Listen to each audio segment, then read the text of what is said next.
bring you some business news now on the programme and the potential of Saudi Arabia to pump more oil. Solange Mougin is here with us for the latest on the business news. Solange. Yeah, Stuart, Saudi Arabia may be coming around to the idea of pumping more oil. This comes after a heavy dose of U.S. diplomacy in that direction. Now, according to the Financial Times, the oil giant has said that it doesn't want oil prices to get out of control, and it could step in to compensate a fall in Russian output because of the EU sanctions. Now, the group of major oil producers, OPEC Plus, is meeting later today to discuss this or how to compensate for a fall in Russian production, which amounts to a drop of around 1 billion barrels a day. Now, a moderate increase in production was planned, but a major jump is not expected. There are, though, reports that Russia could eventually be excluded from OPEC Plus. On a visit to Saudi Arabia, Russia's foreign minister, though, said that this is not going to happen.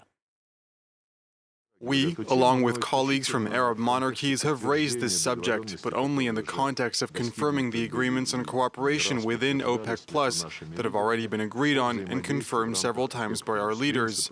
In this regard, the principles of cooperation retain their significance and relevance. Now, the news of a potential Saudi output has had an effect on oil prices. While still high at $114 a barrel on the Brent, that is down by 1.74%. Now to the European markets. The London FTSE is closed today and tomorrow for the Jubilee holiday, but Paris's CAC 40 started the day in the positive territory, as did the DAX and the IBEX as well. Now, this, of course, could be in response in part to the energy news. Now to the other major story in the business world today. Sheryl Sandberg, the number 2 at Meta, has said she has decided to step down. One of the world's most prominent female executives, she encouraged women with her book Lean In to become active in male-dominated fields. And at Facebook, in particular, during its early startup days, she was considered to be the adult in the room. And Catherine Viette has more on her decision to leave. She's one of the most influential women in Silicon Valley. And now, after 14 years as Facebook's second in command, Sheryl Sandberg is stepping down. In a Facebook post, Sandberg said it was time to write the next chapter of her life. She joined the company back in 2008 after growing Google's advertising business. Sandberg was seen as a guiding hand who could help steer the startup, and who was responsible for turning the company's advertising business into a profit powerhouse.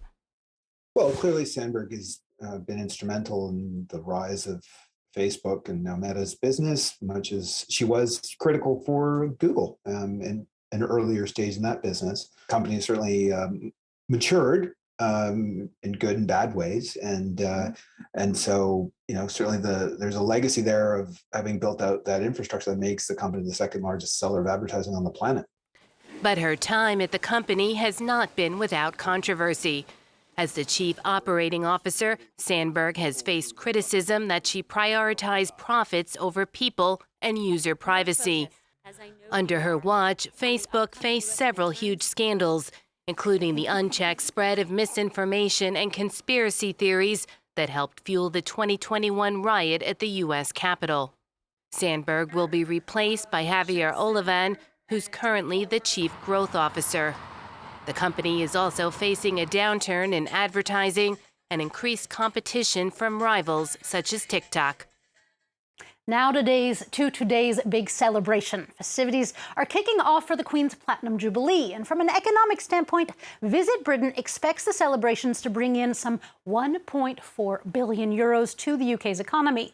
But economists say that there could also be a bit of a hangover effect, with production later in the month lagging as Brits go back to work after a 4-day weekend, and possibly, you never know, after too many pints.